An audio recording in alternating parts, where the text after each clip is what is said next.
Emerald, ano ang nakapaloob sa 10-year Canada Public Transit Fund?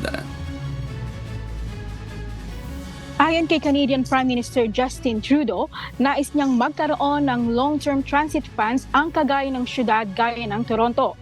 Ilang buwan nang pinagplanuhan ang naturang pondo at napakalaman sa nakaraang federal budget. Mahati ang pera sa tatlong kategorya: baseline funding para sa mga existing na sistema, metro region agreements para sa mga malalaking syudad sa bansa, at pondo para sa rural at indigenous communities at active transportation. Ayon sa mga liberal, magandang pandagdag ito sa Housing Accelerator Fund na naglalayo magpondo ng mga housing projects na malapit sa public transit.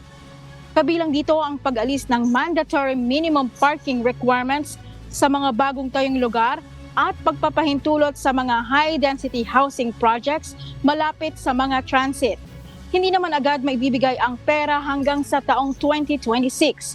Ngunit bukas na ang applications para sa baseline funding at metro agreements para makapagplano ang mga syudad ukol dito. At yan muna ang latest dito sa Canada. Balik sa iyo, Sherwin. Emerald, na i-consider ba ang panahon sa mga planong ito, lalo na't may mga severe weather events sa Canada? Yes, Sherwin. Ayon kay Housing Minister Sean Fraser, ay kinukonsider nila yung impact of severe weather events sa pagpaplano at pagtatayo ng mga infrastructures.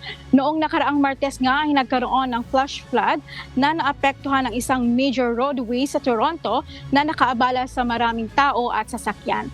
Kaya pinagplanuhang maigi ng government ang proyektong ito bago mag-umpisa ang mga pagpapatayo. Sherwin? Alright, maraming salamat, Emerald Roca mula sa Regina, Canada.